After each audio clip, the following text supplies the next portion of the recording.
Assalamualaikum warahmatullahi wabarakatuh. Selamat datang kembali teman-teman di channel Problem Catur. Semoga kita semua diberikan kesehatan dan rizki yang melimpah oleh Allah Subhanahu wa taala. Amin. Di part yang ke-18 ini teman-teman, permainan catur terbaik yang tercatat di FIDE Record dan dimenangkan oleh Hitam, yang mana dimainkan oleh Grandmaster Superpower di eranya masing-masing.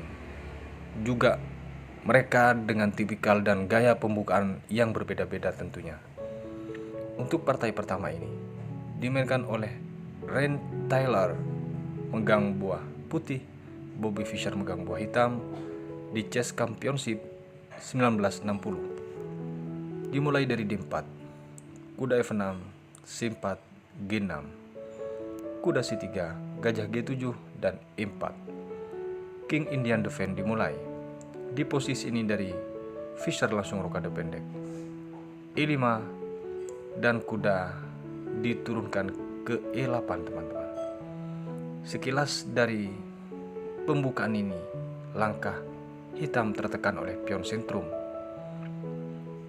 Dibalas dengan F4, D6. Sekarang perlahan-lahan uraian langkah pion yang menyerang ini teman-teman dibuka oleh Bobby Fischer, gajah ke-3 dan C5. Pion kali pion dan kuda ke C6 tidak mukul pion karena tujuannya untuk menguraikan serangan pion yang seperti badai di sentrum ini teman-teman. Pion kali pion dan sekarang pion kali pion. Di sini teman-teman, ketika dipukul oleh menteri, tentu ada kuda yang menjaga. Langkah partai kuda ke-4 dibalas oleh putih dan dijawab dengan gajah ke F5. Kuda G3 balik mengancam dia, gajah ke-6 lagi. Dibalas dengan kuda di sini ke F3 dan menteri ke C7. Pion yang di D6 belum sama-sama diambil teman-teman, hanya untuk mengatur ritme tempo sebenarnya. Menteri B1 persiapan untuk mendorong pion dan di sini pion kali pion. Ternyata tujuan dari putih untuk membongkar pertahanan dari hitam mendorong pion F5 teman-teman. E4, perhatikan. Dari langkah ini sama-sama ingin menguraikan serangan yang mana pion ini sebenarnya teman-teman sia-sia diberikan, sementara gajah juga terancam dari Bobby Fischer. Langkah partai dari putih memukul gajah terang dari hitam. Kuda dipukul dan di sini pion kali pion. F5 membiarkan pion gantung yang di E6 ini tidak terjaga. Dibalas dengan F4, kuda F6 dan dilanjutkan gajah ke E2.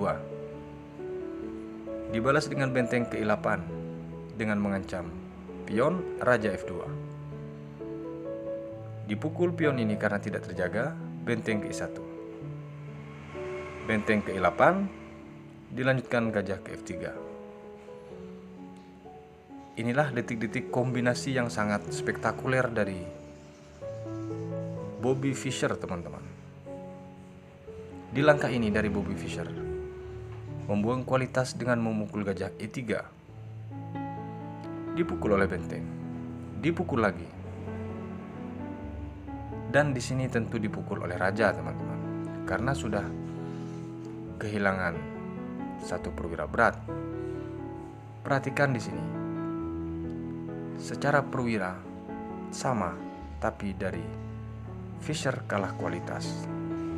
Satu langkah dari ini teman-teman, dari hitam membuang menteri dengan langkah kombinasi spektakuler dan membuat putih menyerah. Hanya satu langkah. Kemana membuangnya langkah itu? Memukul pion F4. Cek. Di posisi ini dari putih menyerah teman-teman. Ini mengundang banyak pertanyaan. Kenapa kok bisa menyerah? Unggul kualitas dan permainan masih panjang. Kita akan kupas satu-satu di sini. Dari catatan di Finder Record, kenapa dia menyerah di posisi ini? Kalau di sini putih memukul menteri, maka dipastikan langsung checkmate dengan gajah ke H6. Tidak ada jalan untuk putih. Kembali ke posisi kenapa dia menyerah. Di saat menteri memukul pion, cek. Kalau dia lari ke F2 bagaimana? Maka akan datang kuda G4 cek. Tentu dia tidak akan meninggalkan gajah, karena harus kehilangan perwira tentunya. G2, kuda cek lagi. Dan ketika dia kembali lagi ke F2, maka datang kuda ke E5. Persiapan untuk mengambil gajah. Dan jika di sini menteri menjaga, tentu dia harus dipukul dengan kuda, teman-teman. Terbaik di sini adalah raja lari ke G1. Datang kuda cek H1 dan kuda ke E1. Langkah mat tidak bisa ditolong, teman-teman. Terbaik di sini misalnya menteri ke C2. Ini pun tidak akan dihiraukan. Tetap dengan cek F3. Kalau dia lari ke G1, maka baru dipukul menteri ini, teman-teman. Kembali ke posisi. Di saat menteri di sini memukul pion. Kemungkinan yang kedua, bagaimana kalau raja lari ke E2? Datang kuda cek. F1 dipukul cek. G1 gajah ke H6. Ancaman checkmate di sini. Kalau dibela dengan menteri ke D1 dengan diadu, maka checkmate oleh gajah. Kalau misalnya dibela di saat gajah H6 ini dengan kuda F1 menghalangi langkah itu, maka datang kuda checkmate ke E2. Kemungkinan yang terakhir, teman-teman, di saat menteri memukul pion, cek ini. Bagaimana kalau lari ke D3? Maka tentu di sini gajah akan dipukul, cek. D2 gajah ke H6. C2 dan ini pun tetap checkmate dengan kuda ke B4. Luar biasa, sejauh ini kemungkinan langkah dari kombinasi Bobby Fischer sangat dahsyat, mematikan, dan memang tidak bisa ditawar ternyata, teman-teman. Pengorbanan menteri yang sangat spektakuler. Kita lanjut ke partai berikutnya. Di partai yang kedua ini, putih dipegang oleh Ernest Granville, hitam dipegang oleh Alexander Alkin pada tahun 1923, dimulai dari D4, kuda F6 dan C4, E6, kuda C3, D5, gajah G5, gajah ke E7. Gambit menteri yang ditolak varian ortodok dibalas dengan kuda F3 oleh putih, kuda ke D7 dan E3, rokade dari hitam. Benteng C1, C6, menteri C2, A6 dan A3, H6, gajah ke H4 dibalas dengan benteng ke-8. Gajah D3, pion kali pion, dipukul oleh gajah B5, gajah ke-2, C5, benteng D1 di sini, pion kali pion dan kuda kali pion. Menteri ke B6, gajah ke B1. Tembakan final T yang diarahkan langsung ke H7 oleh menteri ini, teman-teman. Dibalas dengan sederhana, gajah ke B7. Karena masih ada kuda yang melindungi petak itu. Rokade dari putih, benteng A ke C8.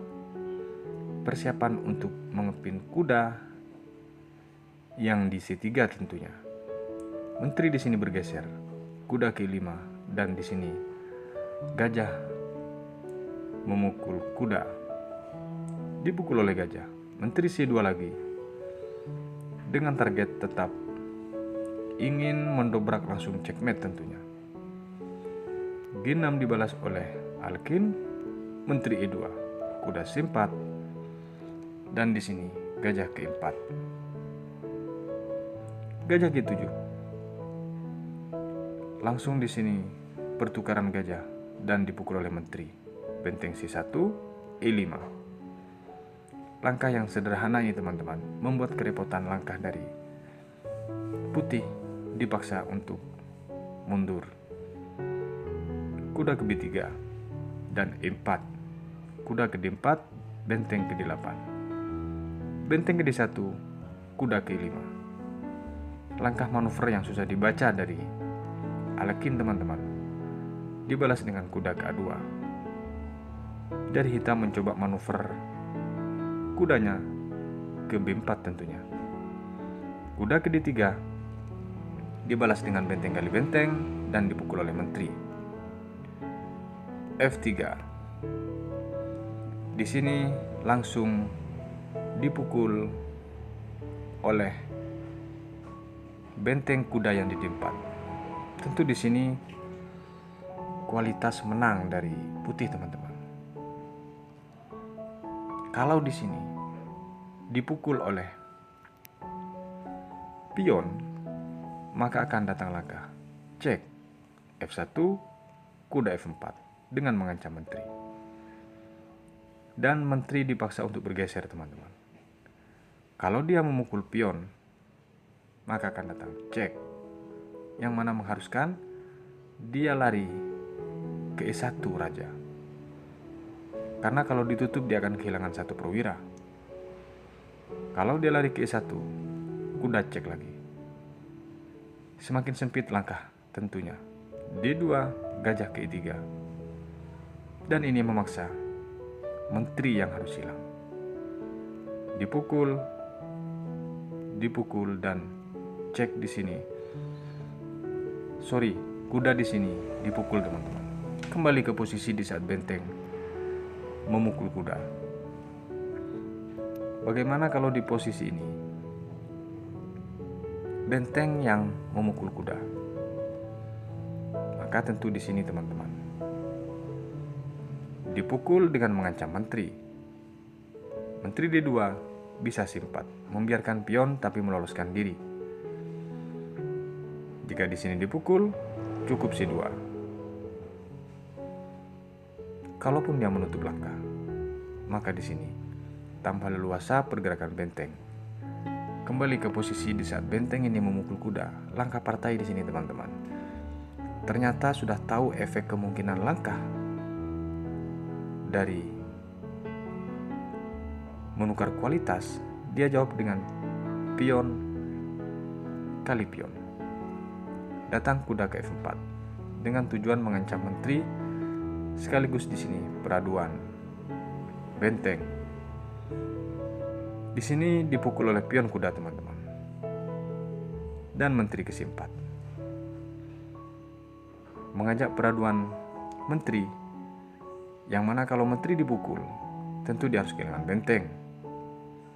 Langkah partai dipukul oleh putih menteri tersebut.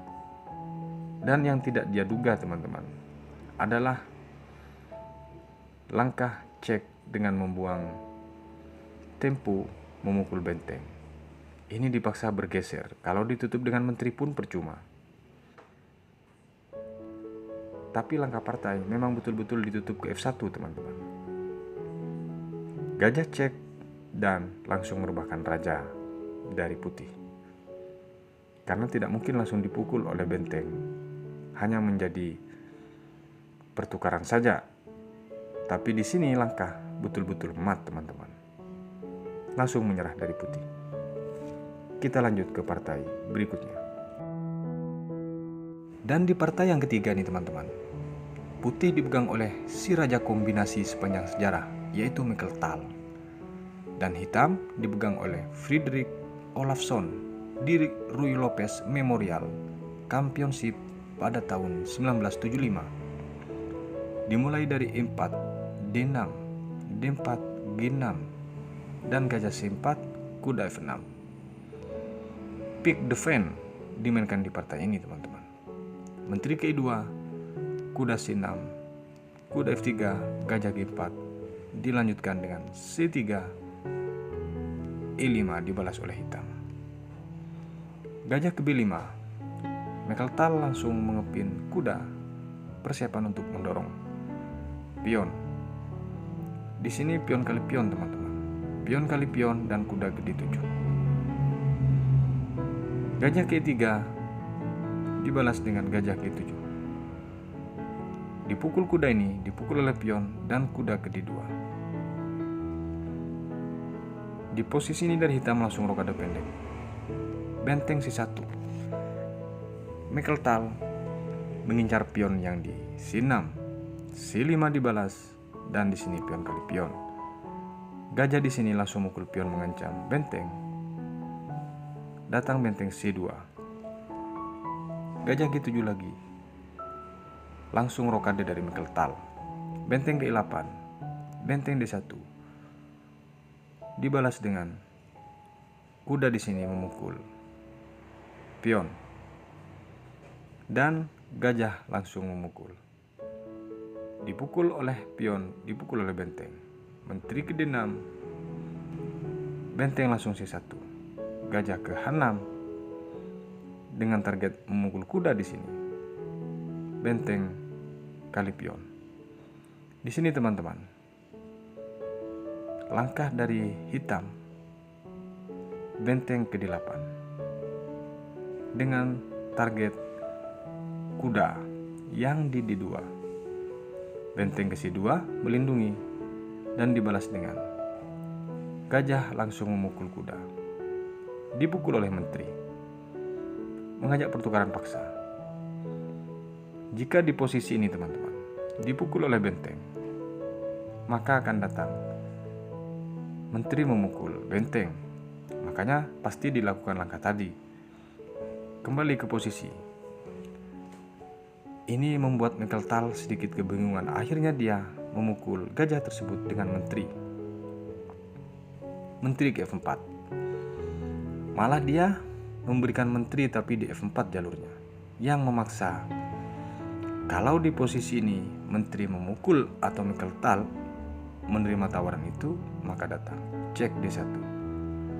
Kuda di sini menutup tapi tetap checkmate. Ternyata ada persiapan ke arah sana dari Olafsson yang megang buah hitam teman-teman. Kembali ke posisi di saat menteri di sini diberikan. Langkah partai dari Mekeltal menjawab dengan benteng ke-7. Dan di sini teman-teman,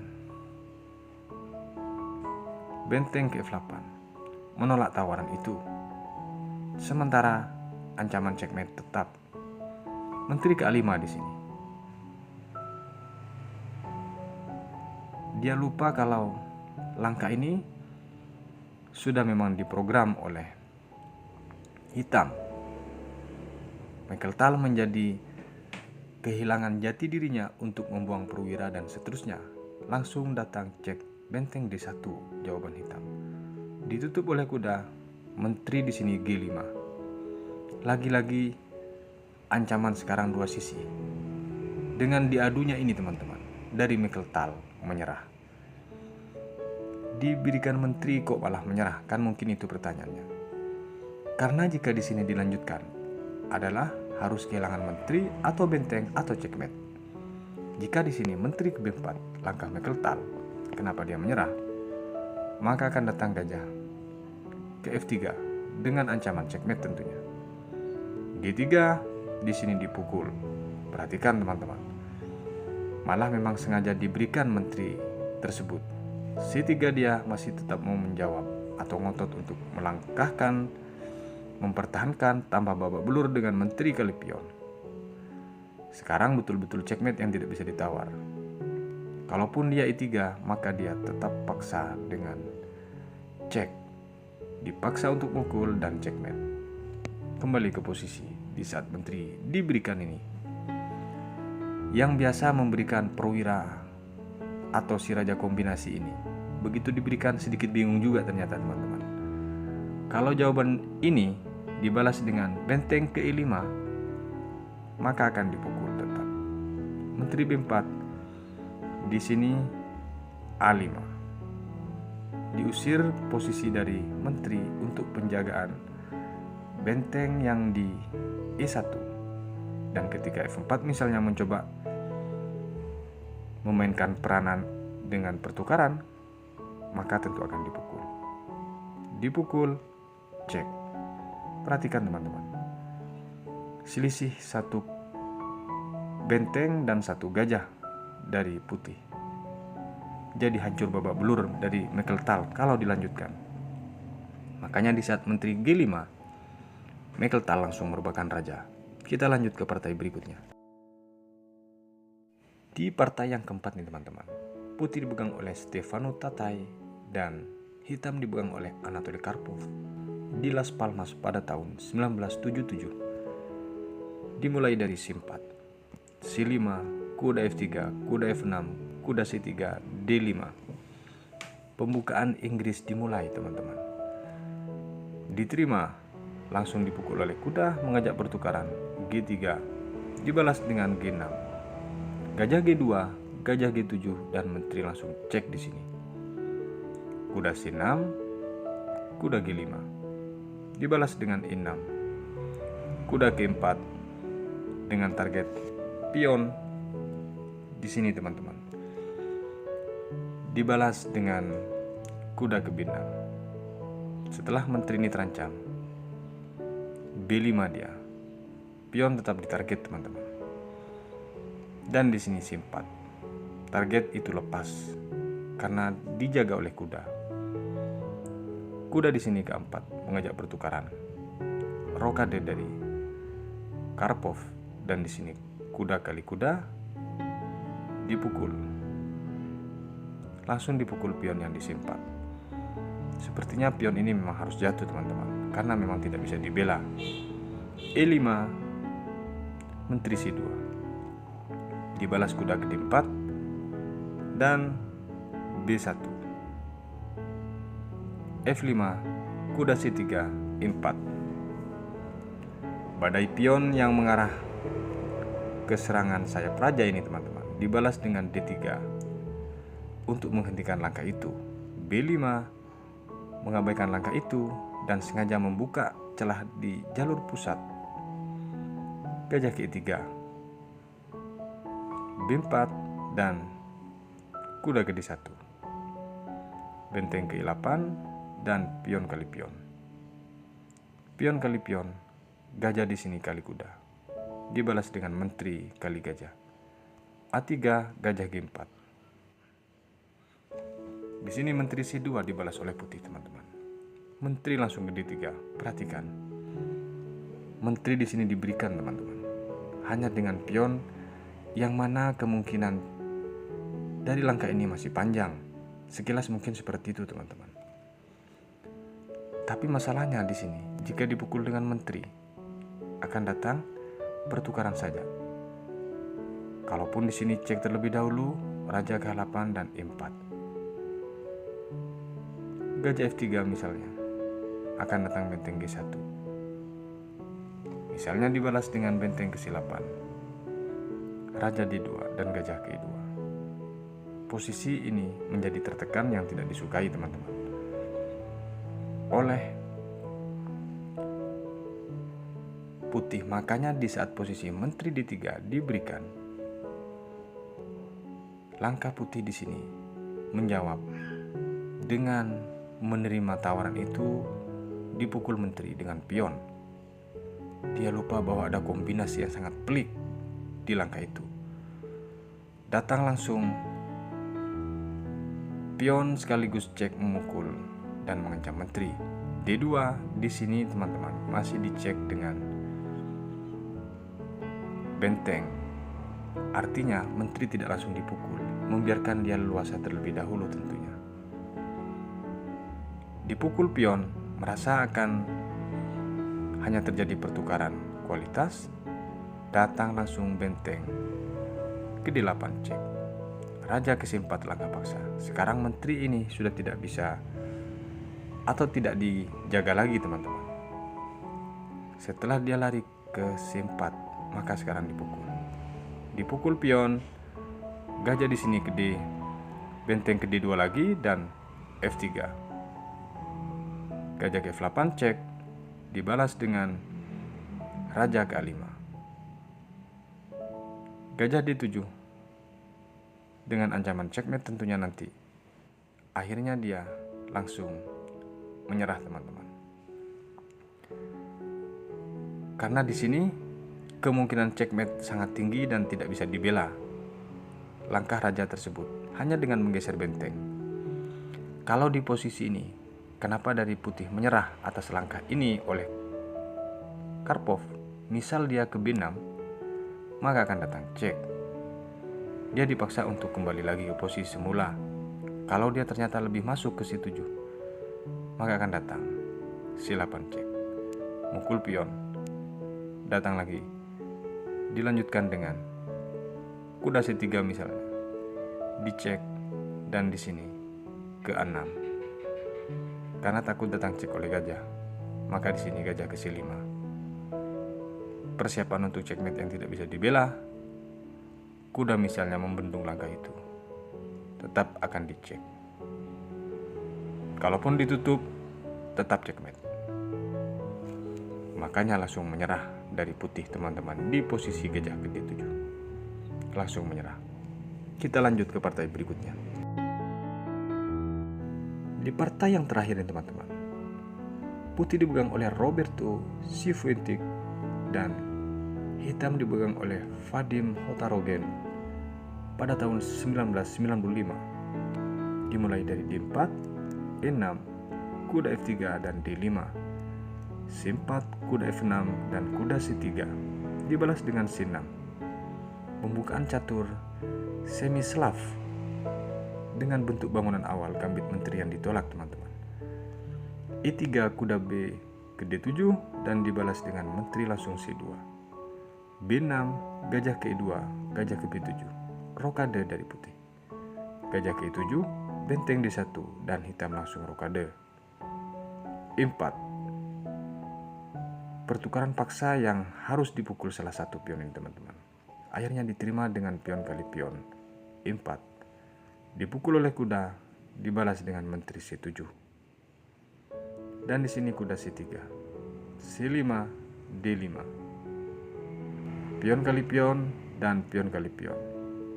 A6, kuda ke 4, G6 dan gajah ke H6. Setelah diancam, benteng bergeser ke E8.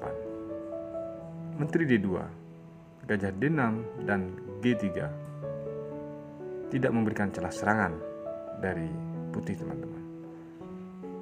B5 di sini dibalas dengan gajah ke F3 dan B4. Kuda ke E2, kuda ke 4 dengan maksud mengancam menteri di sini agar dipukul oleh gajah. Tapi ternyata ketika dipukul, teman-teman, maka akan datang benteng. Kuda F4 misalnya akan datang kuda F6. Benteng C1 dan menteri D7. Jika pilihan langkah itu dipilih oleh putih, misalnya F3 mengancam, cukup dia ke D4 dengan mengancam menteri. F2 dipukul, tidak ada kemenangan satupun di sini dari kedua pemain, hanya menjadi pertukaran. Kembali ke posisi di saat kuda E4. Dalam hal ini dari putih ingin mencari inisiatif agar tetap menyerang dengan maksud menteri ke C2. Dan dibalas dengan kuda ke F6 kembali, menjaga kuda yang di E4. Kuda G2 di sini, menteri D7 dan kuda G3, benteng ke D8, gajah G2. Dibalas dengan kuda di sini memukul pion F2, teman-teman, yang memaksa langkah ini untuk dipukul dengan raja. Karena di sini benteng juga terancam, teman-teman. Langkah partai diterima tawaran itu karena belum kelihatan kemana langkah serang daripada kuda memukul F2. Setelah dipukul oleh raja, di sini benteng diberikan dengan memukul kuda dan diterima dengan dipukul oleh gajah. Datang kuda G4 cek yang memaksa menteri ini tidak bisa melindungi gajah. Dan di sini, teman-teman, jika raja ini bergeser ke G1 teman-teman. Tentunya sedikit agak selamat, hanya saja dia kehilangan gajah. Kalau D3 misalnya, maka akan hilang. Kalaupun dipukul, perhatikan di sini. Menjadi lebih bagus posisi hitam teman-teman. Kembali ke posisi di saat kuda cek di G4. Dia tidak mau kerugian perwira yang didapat. Akhirnya dia memilih Raja F3, langkah yang sangat berisiko tentunya. Datang kuda di sini memukul, cek. Dibalas dengan F2 kembali, datang lagi G4. Dibalas dengan F3 lagi. Menteri ke-6. Tentu dengan ancaman gajah ini akan diambil teman-teman. Gajah ke F4 menolak untuk diambil. Akhirnya dibalas benteng ke-8. Lagi-lagi mengancam kuda, dan ini dipastikan akan diperkuat penjaganya. Menteri C4 di sini dibalas dengan menteri ke-3, cek. Ada dua sisi di sini. Dan kenapa dia membuang langkah ke situ? Perhatikan teman-teman. Di posisi ini kalau dia memukul kuda, maka akan datang gajah C8 yang mengharuskan dia bergerak ke G5, benteng cek, dan raja ke-6. Di sini langsung checkmate. Kembali ke posisi di saat menteri di sini ke E3. Bagaimana kalau di sini dipukul oleh gajah? Maka tentu teman-teman datang langsung benteng memukul gajah. Dan di langkah partai teman-teman, memang dia memukul menteri tersebut dengan gajah. Benteng langsung datang cek, yang memaksa dia harus memukul kuda. Setelah dipukul datang gajah cek. G5 dia masih belum sadar atau masih ngotot dia teman-teman untuk menang. Di sini datang H6 yang memang diberikan tentunya. Setelah H6 dipukul dan benteng ke-5 di partai teman-teman. Di posisi ini dari putih langsung menyerah karena banyak sekali langkah checkmate-nya yang tidak bisa dibendung satu-satu teman-teman. Terlalu banyak kemungkinan checkmate-nya yang tidak bisa dibendung satu persatu. Kemanapun dia, misal menteri K4 mencoba membela, cukup dia F8 checkmate. Misal dia kuda F4 untuk membendung serangan tersebut, tetap gajah F8. Bagaimana kalau di posisi ini yang terakhir, kalau menteri yang ke F4? Nah, di sini masalahnya. Maka akan datang benteng H5 checkmate. Makanya menteri sekilas diberikan cuma-cuma, hanya ditukar dengan gajah. Tujuannya adalah ini teman-teman, dengan menggiring serangan yang ke arah emat. Semoga bermanfaat. Dari varian beberapa pembukaan catur yang terbaik dari Grandmaster dunia yang tercatat di Faida Record. Sampai berjumpa di video berikutnya. Wassalamualaikum warahmatullahi wabarakatuh.